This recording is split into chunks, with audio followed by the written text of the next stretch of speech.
Hello guys, ഇന്ന് നമ്മൾ ഉണ്ടാക്കാൻ പോകുന്ന ഒരു പഴയകാല വിഭവമാണ് ഇത്. നമ്മൾ ചക്കക്കുരുവും ചക്കയുടെ സീസണിൽ നമ്മൾ ചെയ്യുന്നൊരു തോരൻ വേണമെങ്കിൽ പറയാം, ഒരു പീര വറ്റിച്ചെന്നൊക്കെ പറയാം. പക്ഷേ ഇതിനകത്ത് മെയിൻ ഇടില്ല, ചക്കക്കുരു മാങ്ങയാണ് മെയിൻ ഇൻഗ്രീഡിയൻസ്. പിന്നെ ചക്കക്കുരുവും മാങ്ങയും നല്ല പുളിയുള്ള മാങ്ങയാണ് വേണ്ടത്. അത് നന്നായിട്ട് വേവിക്കുക. അതിനകത്തൊരു പച്ചമുളക്, മഞ്ഞൾപ്പൊടി, മുളക് പൊടി ഇത്രയും മാത്രമേ ഇടത്തുള്ളൂ. തേങ്ങയും നന്നായിട്ട് ഞെരടി ചേർക്കണം. എന്നിട്ട് അതിൻ്റെ കൂടെ നന്നായിട്ടൊന്ന് വേകണം. വെന്തതിന് ശേഷം വേകുമ്പോൾ നമ്മൾ ആ ചക്കക്കുരുവിലൊന്ന് പ്രസ് ചെയ്ത് നോക്കുമ്പോൾ നമുക്ക് അറിയാൻ പറ്റും വെന്തിട്ടുണ്ടോ എന്ന്.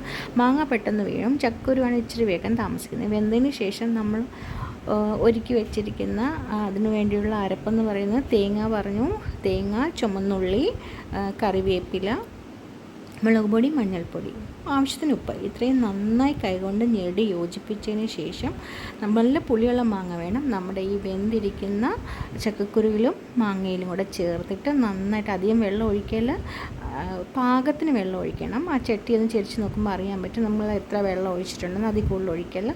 എന്നിട്ട് നന്നായിട്ട് വെന്ത് പീര പറ്റുന്ന പോലെ വറ്റിച്ച് വെളിച്ചെണ്ണ ഒഴിച്ച് കഴിക്കണം.